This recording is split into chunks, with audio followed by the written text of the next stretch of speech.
In this video, I plan to show you how I make machine stitched granitos. I love the look of granitos, but as you know, they are a bit time consuming to do them by hand. So for a project that I don't mind a machine stitched granito, I will use those instead. There's a few supplies that are needed to make these. You can use a circle template to draw your granito onto the fabric, and I will do that with a blue fine tip washout marker.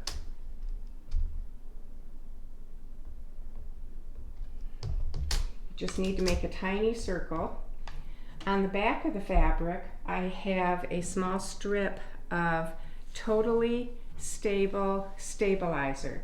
This is a paper type of stabilizer, but it has a waxy finish on one side so that you can iron it to the paper for stability. And then I'm using DMC 50 weight thread in the top and in the bobbin. I like using the DMC 50 weight thread over other threads because typically there's other heirloom stitching on the project. So for instance, if I have a smocked garment and I'm using the DMC number 747 with the smocking, I can get the exact same match with the thread for the little granito accents on the outfit. And then I use a size 70 needle and an open-toed machine foot. To begin this stitch, you need to tie on the thread.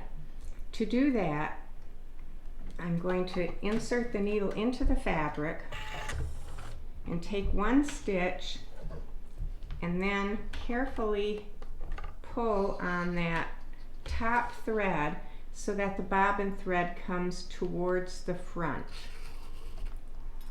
And I have my stitch set at a straight stitch of 0.5. I really don't want it to go forward much. I just needed it to get that thread tied on to start with. So take 2 or 3 stitches, stop, and then cut off the tails of the thread.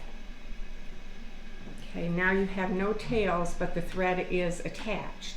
Then you're going to change to a zigzag stitch, and this also needs to be very small because a granito is a delicate stitch. So I'm going to put my stitch width at 1.5 and my stitch length at a 0.2.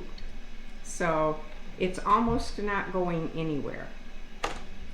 And you are going to you need to count your stitches as they stitch. And I've got my hands on both sides of the open-toed foot because it's going to go forward perhaps anywhere from 12 to 20 stitches and then backwards.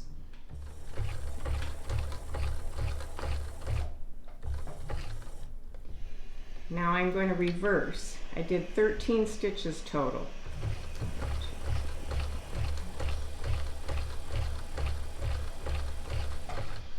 Now I'm going to go forward.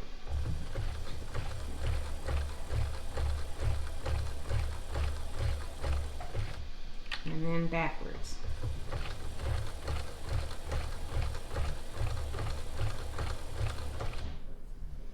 So at this point I've gone forwards, backwards, forwards, and backwards. And I've done 13 stitches in each direction.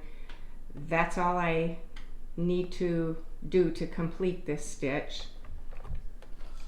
I'll remove it. Then I'm going to tug on the bobbin thread to get the top thread to pull through to the back.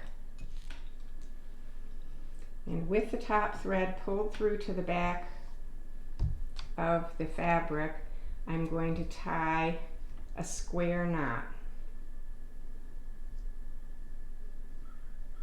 And that will secure the threads, prevent them from coming loose when it's being worn and laundered and such. Okay.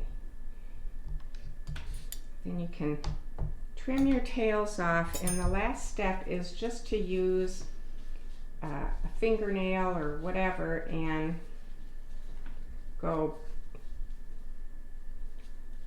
back and forth with your fingernail on the wrong side of the Granito, and that helps push it forward to the front. And if it's not quite round enough for you, you can pinch the center a little bit, and there you have it. You've got one nicely formed machine Granito. So that's as simple as they are. You can get several of these made very quickly, and I'll show a few examples of gowns that I've used this on the hem of the gown. If you are interested in this and many other machine heirloom techniques, I would recommend getting Debbie Glenn's book. She's got fabulous instructions for this and for many other stitches, but it is nice to see it done in person. If you enjoyed this video, please consider subscribing to my station so that you won't miss out when I post something new.